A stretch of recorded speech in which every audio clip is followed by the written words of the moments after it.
The Anglo-Maratha Wars stemmed from British expansionism, Maratha weakness, and a resulting power struggle. The British East India Company sought disputes created opportunities for British intervention and conflict. The Anglo-Maratha Wars were driven by British expansion, Maratha divisions, and conflicting treaties. First, the British Confederacy was weakened by internal power struggles. Second, treaty violations and battles for regional control ignited the wars. The main causes of the Anglo-Maratha Wars were British expansion, first of the British extension of Commonwealth, second it's over Maratha conflict. Finally, territorial disputes in key regions sparked war. The Anglo-Maratha Wars were driven by British ambition, Maratha divisions, and the First War. The East India Company wanted to expand its control, but tension ran in first from among Maratha literary truths. The Anglo-Maratha Wars were driven by three main causes. First, the British East India Company's expansion. Second, and third, competition for trade and resources. The Maratha Empire, though vast, was weakened by internal conflicts. We astonished, you must consolidate. The East India Company saw a chance to expand. This set the stage for war. In the mid-18th century, the Maratha Empire dominated India, but its power. This fragmentation allowed the British East India Company to expand its influence, leading to conflict.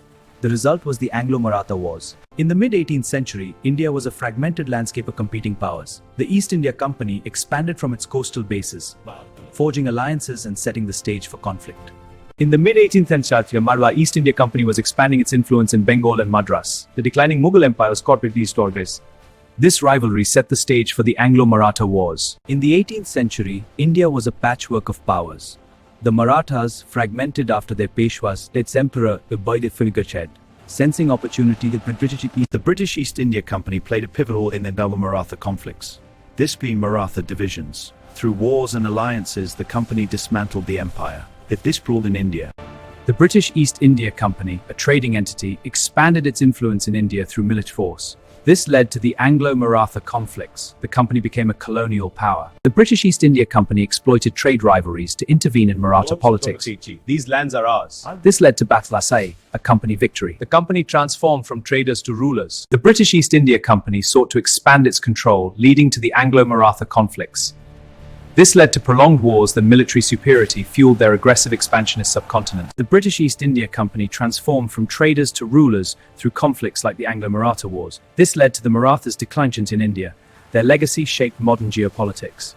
In the 17th century, Shivaji Maharaj formed Maratha Empire and Mughal power. His successors expanded into a vast confederacy, dominating India before the British intervention. From humble origins, the Marathas rose to forge a formidable empire of Shastrian government force. But British intervention would soon challenge their supremacy. From the Western Ghats, Shivaji forged a Maratha kingdom, defying the effective gain Maratha power. By the 18th, stretched across India, rivaling any power. The Maratha Empire rose in the 17th century under Chhatrapati Shivaji Maharaj, who built a strong navy and challenged Mughal power. After his death, the Peshwas expanded the empire across India. What were the key differences between the First, Second, and Third Anglo-Maratha Wars? The Second War saw British alliances due to Maratha infighting. The Third War crushed Maratha power, securing British dominance. The Treaty of Salbai, signed in 1782, restored the status quo antebellum, halting British expansion. This established a lasting peace, reshaping regional power dynamics. The First Anglo-Maratha War saw intense fighting between the British and the Marathas. The Treaty of Salbai restored the status quo, returning captured territories. This brought peace for 2 decades, reshaping colonial power in India. The First Anglo-Maratha War began with a succession dispute, the British East India and the Maratha Empire. The war ended with the Treaty of Salbai. This set the stage for future British expansion in India. The Marathas used guerrilla tactics, ambushing from forests and hills. Charge! Break their flanks! Swift cavalry raids disrupted enemy lines. Our walls will break them. Their forts were unbreakable. The Marathas used guerrilla tactics, striking swiftly from hills and disappearing. Their light cavalry outmaneuvered the enemy, turning defense into victory. The Marathas used innovative strategies to fight larger armies. Guerrilla tactics involved great ranges and antigens. Fort defense used terrain mastery to repel invaders. British strategy relied on disciplined infantry lines and musket volleys. Inglo-Bard set around weak confidence, risking numbers and lower cases. In the Second Anglo-Maratha War, British forces used superior tactics to defeat a larger Maratha army.